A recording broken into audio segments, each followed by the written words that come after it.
Adakah kena ulang semula Fatihah jika bersin atau batuk dalam solat? Dengar baik-baik. Hari itu ada orang kata siapa batuk dalam semayang batal. Siapa yang bersin dalam semayang batal. Perkataan itu batil, salah, tak betul. Yang betulnya perbuatan yang membatalkan solat ialah perbuatan ikhtiariyah. Perbuatan manusia ada dua. Satu dipanggil ikhtiariyah, kita sengaja buat.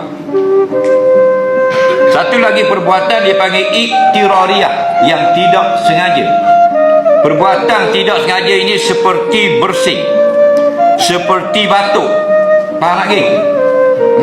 Perbuatan ikhtiariyah yang batal ini sengaja batuk. Dia tengah semayang, tengok awet lalu.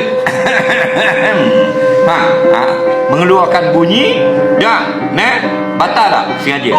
Batal. Tapi kalau terbatuk, tidak batal.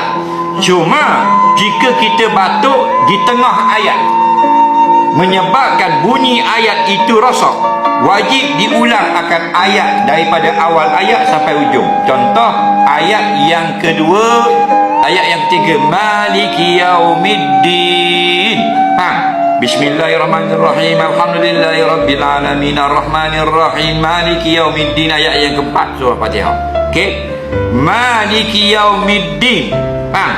Maliki Yaumiddin. Ada tak turun daripada langit itu Maliki Yaumiddin? Ada gitu? Tak ada. Maka yang kita wajib baca Fatihah seperti yang turun daripada langit. Faham lagi? Yang turun dari langit itu Maliki Yaumiddin.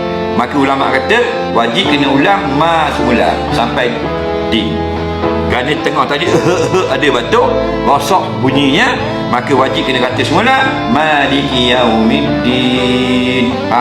Tapi kalaulah pada permulaan ayat sebelum mula lagi atau penghujung ayat, tak mengapa. Contoh Maliki Yaumiddin. Iyyaka na'budu, tak apa sambung. Kerana dia batuk pada bukan ayat. Faham lagi?